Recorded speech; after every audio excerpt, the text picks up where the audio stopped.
Okay, this hour we'll take your phone calls with Andrew Basiago right here on Coast to Coast AM. And welcome back to Coast. I'm George Norrie. We'll take your phone calls with Andrew. Andrew, you were talking about Bill Clinton, and your father hit it right on the head, didn't he? He certainly did. In fact, he mentioned it again.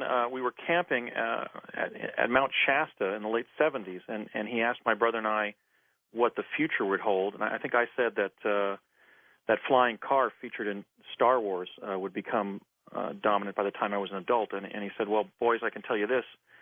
One of our next future presidents is going to be Bill Clinton.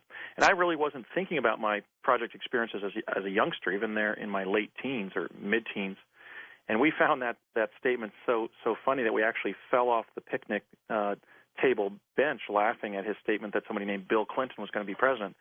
But that, in fact, was sort of the strange culture we were living in there when I was, sort of having these parallel experiences. I had a very wonderful and happy childhood growing up in New Jersey, but I had essentially been involved in, the cult of intelligence at a very young age. And I think I repressed a lot of it. And so even by my mid or late teens, I was already not really connecting that kind of statement back to things I had heard when I was on the project as a 7, 8, 9-year-old. But I also I'd like to add also that I mentioned President Obama. That's a little bit stranger, and I think may even indicate that the hand of the Almighty in some way has been involved in furthering my truth campaign. I mentioned President Obama. Now, the strange thing about that is I met President Obama when I was an undergraduate at UCLA. I don't have the precise date, but we know it was either the spring or summer break of 1982, because I had interviewed Buckminster Fuller in fall of 81, and my meeting with the young Barack Obama occurred before he graduated from Columbia in summer of 83. I was having a discussion with a South African anti-apartheid activist on Bruin Walk, and I was sharing with him some of my thoughts in political economy, particularly the direction that the transnational corporations would be taking over the next several decades.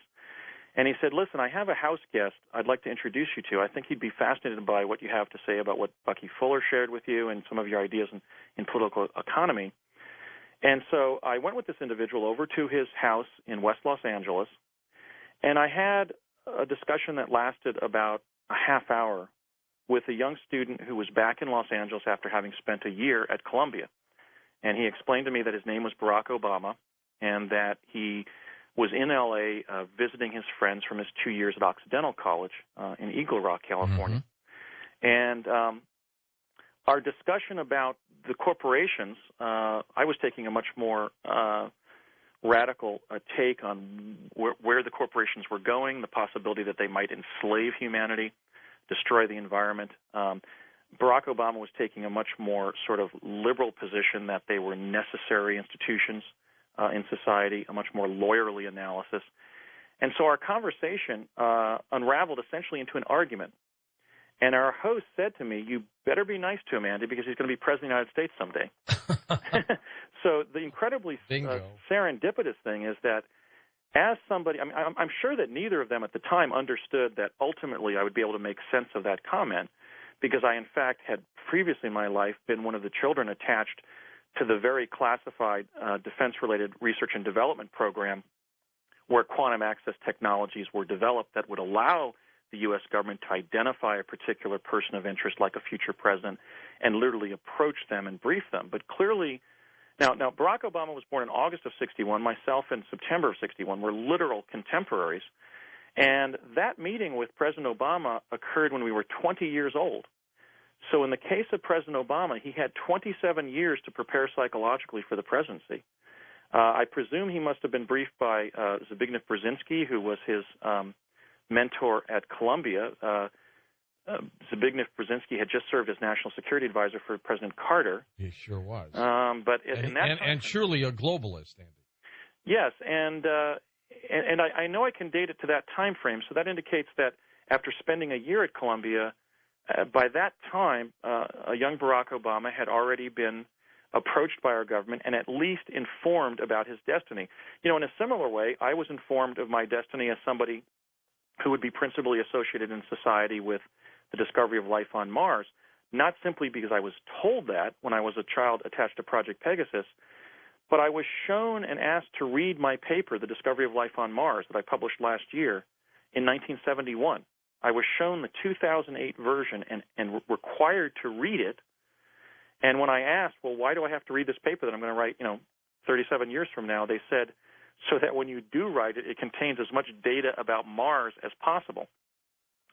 So I think the significance of these experiences is that there was some attempt that was being made to take information from the future and use it in the present to channel certain outcomes that they either thought were beneficial for the country or that would help the people involved in carrying out very serious responsibilities on behalf of the country, like the president. But it is a pretty profound implication of my story, and it's true, and I think we have to do a lot of soul-searching and maybe even hold a national debate as a society.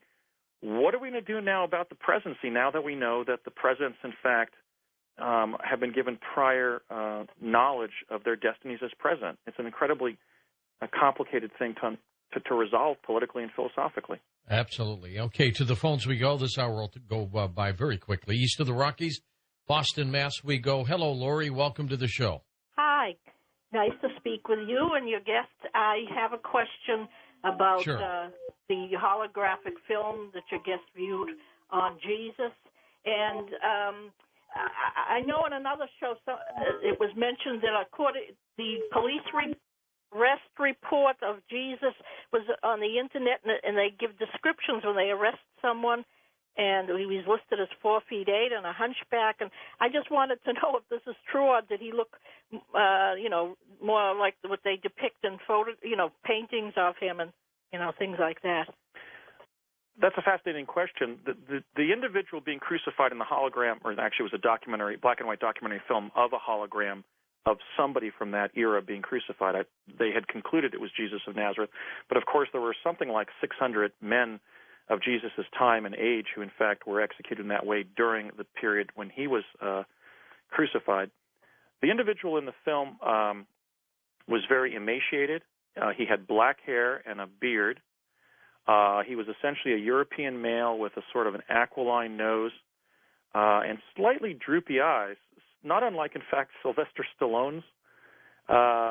But he was in a great deal of anguish as a result of dying in that manner. The reason I do believe it was Jesus of Nazareth is a number of things that occurred during the film were right out of the gospel accounts of the crucifixion of Jesus, including the Roman centurion Longinus leaping up actually on 1 foot because the individual being crucified was about 14 feet off the ground. And so Longinus took the end of his spear and actually speared the side of the individual being crucified. There were also women who were coming and praying at the foot of the cross. And so I'm not sharing this information to advocate a particular religious interpretation of the events, but the film I saw definitely closely followed the scriptural account of Jesus' crucifixion. Okay, let's go to Springfield, Mass. First-time caller. Andy, go ahead. You're on with us. Hi, I just have 3 questions for the guest. 3? Well, let's go one at a time. Okay. You say that there's time travel, so does that mean that there's like time cops for like maybe rogue agents that decide that they're going to go off and do other things? All right. That's question 1, Andy.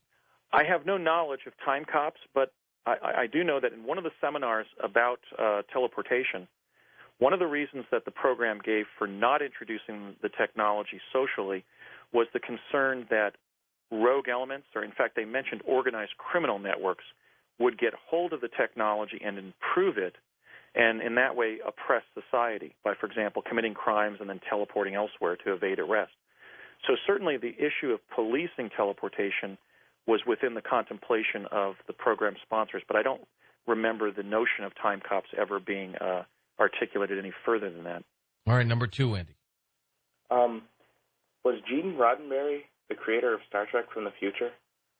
Or I don't know. I think one thing I can add to the discussion of science fiction is that it's a literary genre that was partially developed by the U.S. intelligence community and military to take information from real clandestine projects and place them in fictional accounts so that the public would either be confused about the nature of things like new technical developments that were being kept secret, or if somebody who had been